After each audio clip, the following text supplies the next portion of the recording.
Welcome, everyone, to another phenomenal Tuesday evening and an episode of Living with Annietude. We have somebody super special here with us tonight. First, I need to tell you, if you do log on and you want to comment and tell me if you can see my background, I got a new background, which I think is super cool, but you can't really see it. So it has my logo and my name on it, but I can't really see it. So we might have to talk to the wizard creators that made this, because I can't see it, and I was super psyched about it, but I don't know, maybe you can.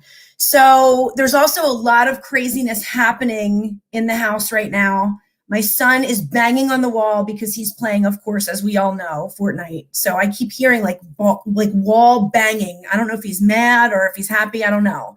And my daughter is singing so loudly in the shower that before I got on, I had to tell her to be quiet. So this is where we are. I have 1.5 hour show during the week. They know that I'm live, so they're going to get it. So our special guest this evening, you see it? Oh, awesome. Mary Ellen, you're the best.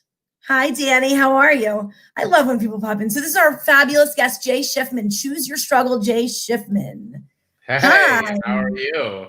So that's, as you know, I told Jay what was going on before we got on, and he said, Annie, I would expect nothing less. And you know what? Hashtag mom life, right? Hashtag single mom life. That's the way it is. And hi, Melody. I have to tell you, you guys, like there's some nights when I'm like not in the mood. I haven't been feeling well. Not in the mood to do the show, but kind of like I don't feel like I'm on, like I'm not going to be good or it's not going to be interesting, right? And then I think about these amazing, hi Devin. Oh, thank you. They're my blue light babies right here. Hi LinkedIn user. I don't know who you are. I hate when it says LinkedIn user. Nice background. I can't hear a thing.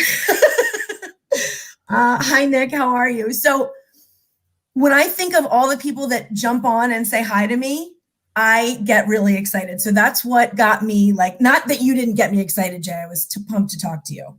Totally pumped to talk to you because we're so on the same wave. But I got like ready for the show and on because I was like, people will come see me and they'll say hi and it'll be awesome. So thank you for joining, everyone.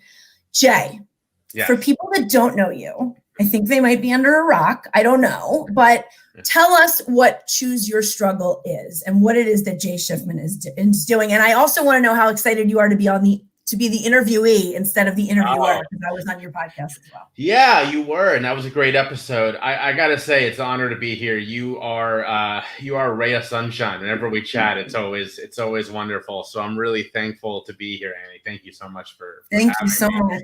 And this is it's a very somber day for some of us. If you're a big music fan, and especially a Beatles fan like I am, today is the 40th anniversary of John Lennon's passing. So I've been listening to John all day. And it made me feel good that I was coming on to talk to you tonight because I could observe that day, today, and then come on and chat. That warms my heart, Jay. Yeah, thank you. So I've been looking forward to this all day. Yes, so for those who don't know my work and didn't hear Annie on my podcast earlier this year, I am the host of the Choose Your Struggle podcast, where we talk about issues of mental health, substance misuse and recovery, and drug use and policy. I'm a guy in long-term recovery, coming up on 11 years here. And the survivor of a couple suicide attempts and overdose, a whole bunch of stuff. And so, I kind of just feel like that in this world where most people don't get their first chance, I'm getting my second. And if I don't do something good with it, then I'm wasting it. So that's why I do everything that I do. And it really allows me, the most important thing is to connect with awesome people who are doing similarly awesome work like yourself. And so I've been fortunate to get to know you this year. And I'm really happy about that.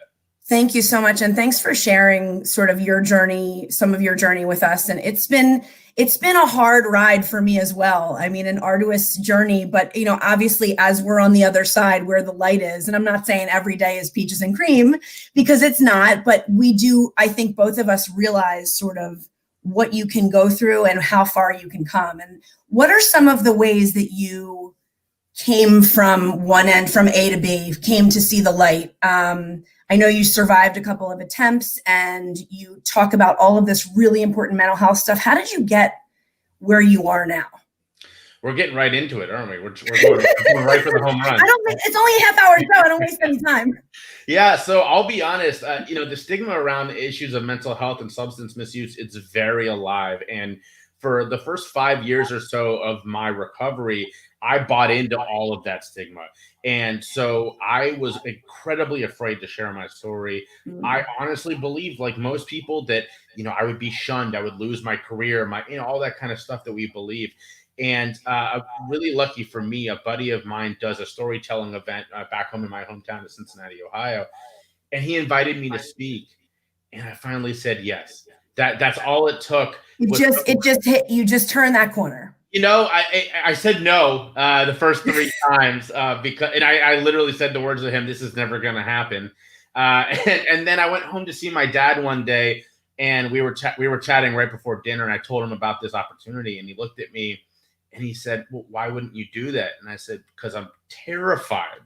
And he said, "Well, fear is never a good reason not to do something." And then it just, blew up. Wow. And that's almost 6 years ago, and I've been doing this ever since. I mean, it was like that. Wow. I totally know what you mean. So I'm going to say something that I've never said publicly in front of Choose Your Struggle, Jay Shifman. I too am in recovery. It's not something that I've ever said publicly. It's not something that I talk about. I talk about mental health struggles, but I do not do drugs and alcohol. And there's a reason. And it's been 6 years, and I'm very proud of that, but it's not something that I speak about publicly, and I've never shared or said to anyone like live. So boom, you just inspired me. Congratulations. 6 years is incredible. Thank you. Thank you. It's every person's journey is their own. Some it means complete sobriety. Some it means, something completely different. But that journey is very personal. And so I really applaud you.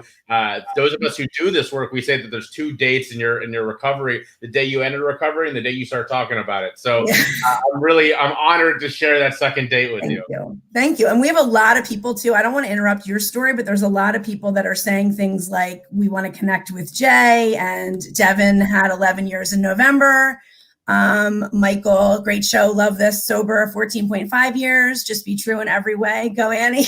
Thanks. That's called courage. Thank you. So I was totally like the way that you had that moment where you said your friend, you said no and said no. It was, and I tiptoed around it when you interviewed me too. Like I said some things about mental health, and I said I've had my own trials and tribulations, and I wasn't ready yet. And it was just like, it's not something that it wasn't ashamed by any means. I didn't feel shame, but I just wasn't at that point until you just sat in front of me and told me your story. So you really inspired me to say that. So thank you. Thank you for being that inspiration to me. No, thank you for being honest about it. This is incredible. and to everyone in the chat too. I mean, this is why people like Annie and I do this, is to start these conversations. So thank you all.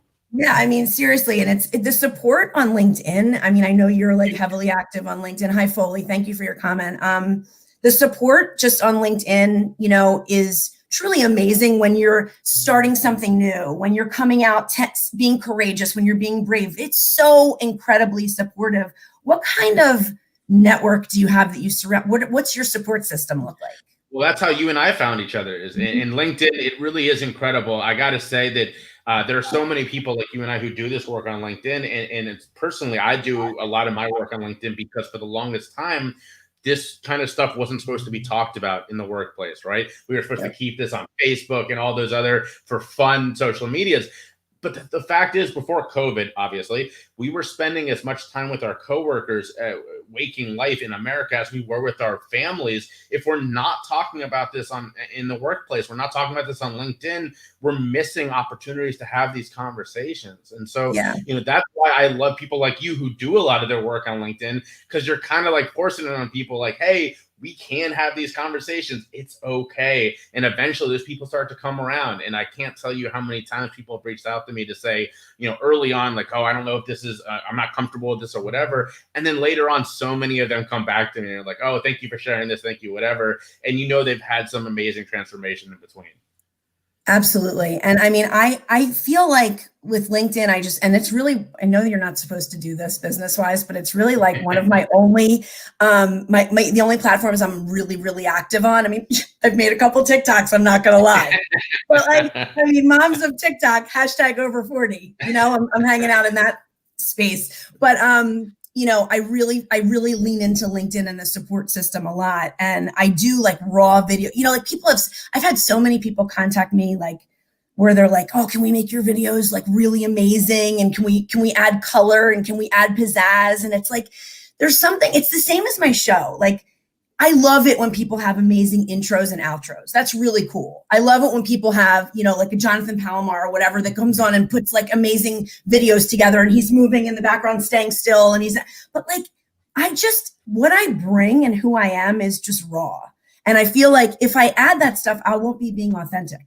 And I feel like where does authenticity kind of fit in when it comes to your recovery and what you do every day? Oh, it's huge. I mean, the vulnerability piece is the most important because look, there are a lot of incredible people who do what you and I do from a place of research, right? They get their incredible degrees and we need their work because that's where a lot of these ideas come from, but they can't live it. They can't, and they shouldn't want to. I mean, I wish I hadn't gone through what I went through, but I did. And so using that knowledge and that experience to say to someone who's currently struggling, look, I know where you've been. I know the fallacies that you're going through right now. I know the things that you know about your life that nobody else seems to agree with. I was there. I know what you're going through. Let's chat. And you can have that connection in a way that somebody with a just research degree, I mean, they can't have that connection. Yeah. And again, that's not to say there isn't room for them at the table. That's just saying that there are things that in a way that they can't connect that you and I can. And it's so important that authenticity, to be that person, to let it all hang out, because that's how you actually connect with people who are really, really struggling. And I think what you said was a great point, Jay, when you said there doesn't mean there's not room for them at the table. I'm not at all boxing anyone out or saying, there's no space for other people. What I'm saying is, for me, and the way that I have meaningful connection and the way that I connect with people like you and all of these people that come to see me during my show and show up and bring their camaraderie and their empathy and their compassion for me, like I have to bring that authentic piece. And that's just me. If I have this crazy intro and outro, it's not going to be me. And it's not going to be in my own way as meaningful and as authentic. Tell me a little bit about your following and how you gain followers and what you're looking for when you're growing your following. It's really interesting. So with the podcast, it's sort of like this, where people come and go, right? People listen at their leisure. And I've now started the podcast back in February. My background is public speaking. Like I said, it's getting up on stage, telling my story. And I do individual coaching and consulting and all that. But that's sort of the things that keep the lights on, right? What I really love doing is connecting with people around these topics. And when I started the podcast was because I saw the writing on the wall that this year was going to be obviously what it became. Mm-hmm. And I knew that I was going to struggle to keep doing my business the way I've been doing it. And I was just telling this to a reporter today. He was talking about entrepreneurship in the year 2020, which is a really interesting year for a lot of people. I think 10 years from now, they're going to study this year in business school. Like, wow, how did all these businesses do it? Absolutely.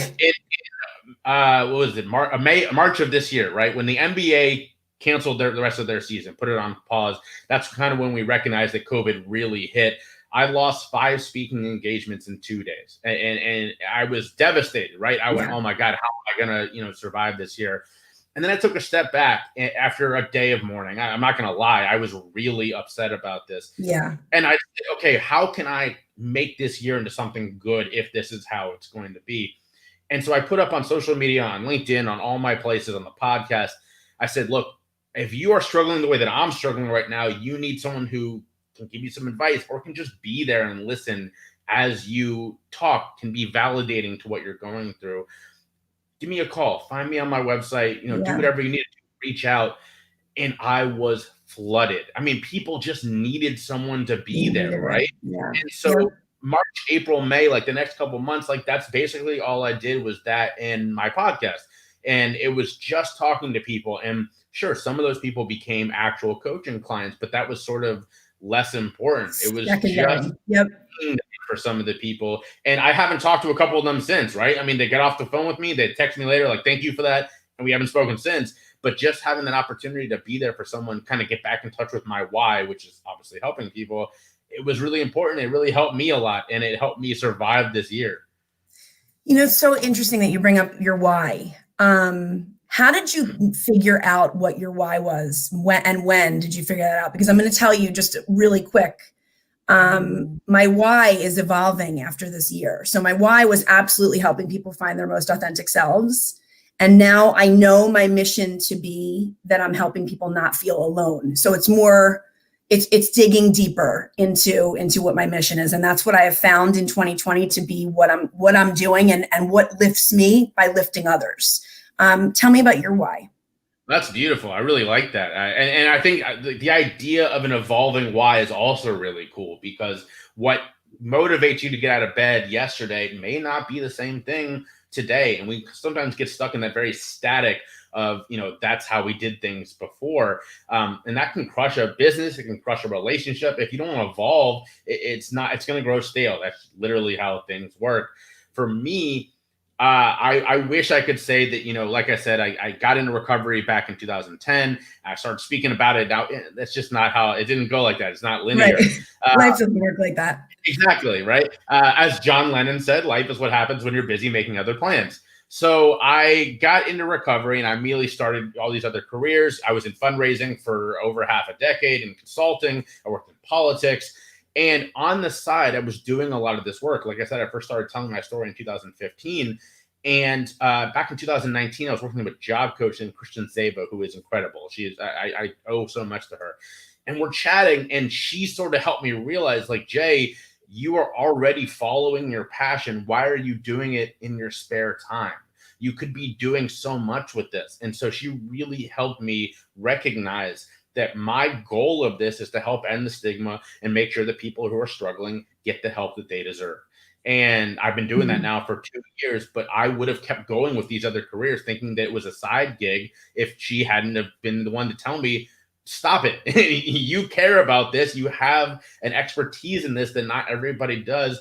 Go do this. So I really owe a lot. It's like when people say, what's your, what's your background? And like, I have an education and I have an MBA and all that, but like, I have like School of Hard Knocks is definitely my life experience. Like I always say, Jay, it's rare. And of course there's some exceptions, but it's rare for someone to go through something or feel something that I can't somehow relate to or empathize with, or, it's just rare. I have every feeling in the book. It's right here. I can feel what the people next to yes. I have every feeling. So it's rare when somebody's like, I'm feeling this. And I'm like, oh, shucks. I just have no idea what you're talking about. So there's like, when people are like, well, what makes you like sort of like a coach? I'm like, I'm not a coach. I don't have like coaching letters after my name, but like I have life experience and like, trust me, I've been through it basically, so that's really like, it's empathy and compassion and how listen, we've been there, that mental health struggle and that addiction. And, I did notice another thing you always say is misuse instead of abuse. Why is that? Yeah, it's a word that we're trying to change a little bit. When you think of the word abuse, you think of a very violent action, right? Nothing good comes from abuse ever. And it also sort of, by using the word abuse, you're saying that your action is to blame and that substance has no good use. And that's just not the case. And so as we're trying to evolve the thinking around drugs and drug use and drug policy, we're trying to change that drug abuse term to drug substance misuse, because the fact is, it's not the weed's fault. It's not for me, it wasn't the prescription pills fault. It was a combination of a lot of things that we really don't understand yet. We know variables. We know what contributes towards substance misuse, but we don't have the perfect equation. Until we do, blaming the substance or blaming the user, it doesn't make a lot of sense. And you absolutely do not set out to hurt people. It's like, we're not sociopaths, like these are not people that decide, I'm going to do this so I can hurt everyone in my life, so I can steal, so I can, it's, right. I love that. That is so powerful. And I just noticed that you always use that term, and especially in your headline, it says that. And I've been wanting to ask you that. A couple other, that's really, really amazing. A couple other people have said some things I haven't even brought up yet, but we were having a spiritual experience. Yes, we were, Mary Ellen. Angelica, thank you so much. Thank you for talking about my transparency and bravery. I appreciate it. Jamal said he's the same way. I can't go on a high production route. It won't be me anymore. It's true. I can't like fake it. One thing I'm not, I'm a lot of things, Jay. One thing I'm not is fake. I just can't do it. I don't know how to do it. So if you're good at being fake, more power to you, but like, it's not my style. Yeah, it was, perfect word, fellowship. Mary Ellen said, yeah, that is what we have here. We do have a fellowship for sure. 2020, I love this. Melody said 2020 was either cruel or creative. Yes, Stephen DeSadie said that. It's true. You know, it's all, one thing you pointed out that I wanted to point out that you said was you decided after mourning for that day, you decided after your speaking engagements and basically your plan had been screwed up, right? Like what's happening when we're making plans is happening when we're making plans. So what do you do during that day? You said you were in mourning and then the next day you sort of took a step back, and that's really nice to say, but it's another thing to be able to do. So how do you do that? Yeah, and you know what? It's really interesting. I was just talking to someone right before I jumped on here because she told me, it's a good friend of mine who's going through something, and she said, I wasn't mourning well, or I don't know how to mourn. And I was like, who does? We're not taught these things. No. There are wrong ways. Of course, there are wrong ways, but there's no right way. It's what works for you. And so, for me, when I'm in a bad spot, it's usually curling up with my dog and watching Star Wars. I mean, those are my go-tos, right? And my wife is very supportive, and she understands, because as a person who struggled with depression, sometimes I just need that time to wrestle out of it, right? Yes. And I'm really lucky now that I've dedicated my adult life to learning a lot of these techniques. And so it's a lot rarer now that I can get stuck in one of those depression episodes that I used to. But that being said, I mean, there's no fail-proof way. I have sort of a plan when I start to feel myself getting stuck. Yeah, but sometimes it doesn't work. And you just got to take a day to be there with it, and then hopefully fight your way out. My 2020 word, and I did choose a word. I didn't have a resolution. My 2020 word was allow. And I chose that word December 31st of 2019. And, boy, did I not know what I was going to have to allow in 2020, right? So I'm thinking about what I want my word to be. And I'm thinking about what you're saying, what I want my word to be for 2021, which, God, has to be a better year. We have such good comments. Hold on one second.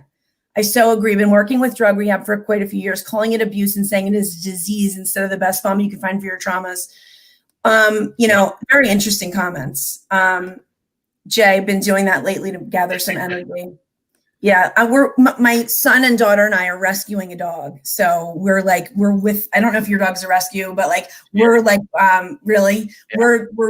interviewing with all of the local rescues, and now it's all by FaceTime and everything. And we're bringing, this is a big commitment. We're bringing a furry family member into the family. And I believe that there's something it's work, of course, but can be so emotionally supportive. So when you just said you were curling up with your dog, I was like, I can see that on my days that I'm crying. You can curl up with your dog.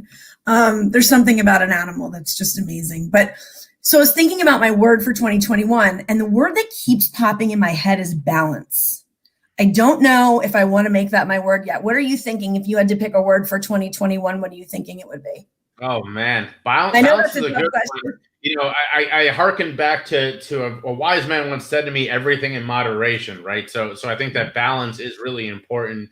I think that the most important thing for me in 2021 is going to be healing. And I think that we, one, as a community, and two, sort of as, I don't even want to say an environment, because I don't know that's going to happen, but I think more, it's making progress while recognizing that we have a long way to go. And so progress for progress sake isn't going to cut it anymore. And so that's why I keep coming back to healing, is that we have a long way to go, and we can't we can't shy away from that. And I see that for myself as well. As I mentioned before, you and I jumped on, my wife and I are probably moving in 2021, and it's be my next door neighbors. I hope so.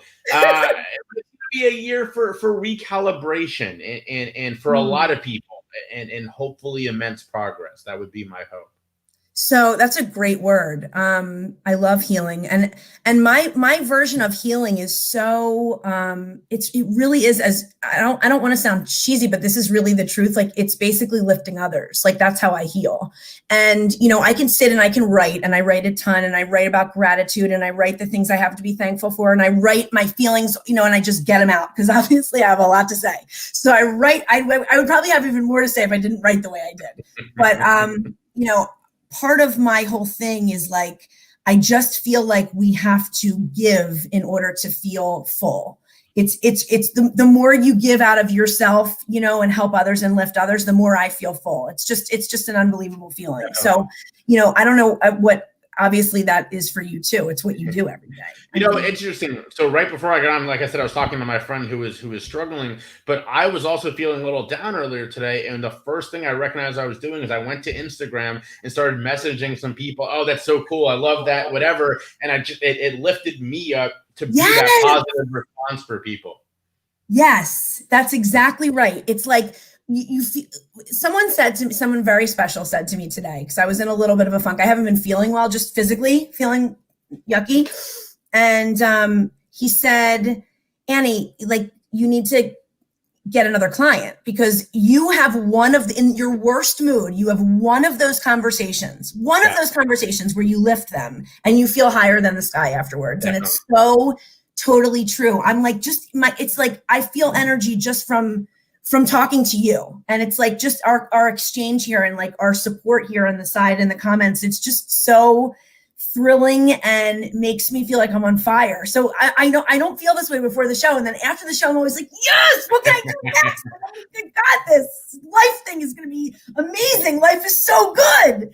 And then I'm like, next day, not feeling so much. But so 100%, I agree. Yeah. How do people find you, Jay? If they want to talk to you more, if they want to hear your podcast, tell me. Well, like I said earlier on, like you, I'm very active on LinkedIn, and you can find me on there. In fact, you can find me usually in the comment section of Annie's posts. I always love them so much. But I'm on LinkedIn, Jay Shifman, my name, Shifman. You can find me at my website, which is the same thing, jshifman.com. I'm Choose Your Struggle or Jay Shifman on every social media. And the Choose Your Struggle podcast is on all of your podcast players, everything. So find me wherever you get your podcast. Love it. And I think what you're doing, Jay, is it's a breath of fresh air, and it's so important and just so inspiring that you're talking about, you're not just another person saying, I can help you. You're talking about the real stuff and the stuff that matters. And I'm so big on talking about grasping onto those moments that matter. And we had one tonight. We had a moment. We did. Where I was very, very vulnerable. And, I don't think that I could have done that. I know I couldn't have done that with many other people because I hadn't. So I that is a tribute to, I can attribute that to the way that you are as a person, and you're so open to talking about your past as well as how you want to help other people. And I just appreciate you so much. And I'm so just thrilled to sort of have this space and time with you tonight. It was great just learning about what you're doing, and you're like, we as a community are trying to change, make it misuse instead of abuse. And it's just, that in and of itself was like the gem of all gems I got from this conversation. So I am thrilled to have you on my show. I hope you can come visit again.